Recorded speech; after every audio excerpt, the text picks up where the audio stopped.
Sa mundo ng basketball, bagong kabanata ang sisimulan ni LeBron James sa NBA matapos opisyal na pumirma para maglaro sa Philadelphia 76ers para sa susunod na season.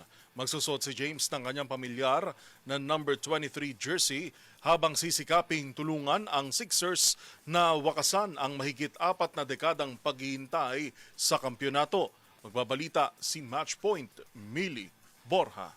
Opisyal nang inanunsyo ng Philadelphia 76ers ang pagpirma kay NBA all-time leading scorer LeBron James na magsusuot ng number 23 sa pagsisimula ng panibagong yugto ng kanyang karera. Ibinahagi ng Sixers sa kanilang social media ang larawan ng asul na jersey ni James na may numerong 23 kasama ang isang korona bilang pagpupugay sa kanyang bansag na King James. Ayon kay Sixers managing partner Josh Harris, inaasahan nila ang malaking maiambag ni James sa koponan kasama nina Jaylen Brown, VJ Edgecombe, Joel Embiid at Tyrese Maxey sa hangaring maibalik ang kampyonato sa Philadelphia. Nagpasalamat din si Harris kay James at sa kanyang pamilya sa pagpili sa 76ers at malugod na tinanggapang superstar sa organisasyon. Magugunitang noong nakaraang Biyernes, inanunsyo ni James ang kanyang paglipat sa Philadelphia kung saan sisikapin niyang maging kauna-unahang manlaro sa NBA na magkampiyon sa 4 na magkakaibang kupunan. Nakapagkampiyon na si James ng 2 beses sa Miami Heat at tig-isa sa Cleveland Cavaliers at Los Angeles Lakers. Ang 4-time NBA Most Valuable Player ay gumamit na ng number 23 at number 6 sa kanyang professional career. Ginugol niya ang huling 8 season sa Lakers kung saan pinangunahan niya ang kupunan sa pagkampiyon noong 2020. Ayon kay James, ang paglipat sa Philadelphia ang kanyang last desisyon dahil naniniwala siyang may pagkakataon ng Sixers na muling magkampiyon. Huling nagkampiyon ng Philadelphia 76ers may 43 years na ang nakalipas.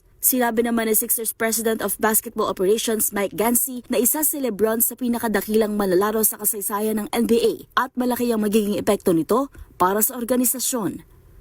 Para sa MBC TV Network News, ito si Millie Borja ng DZRH TV, una sa Pilipinas, una sa Pilipino.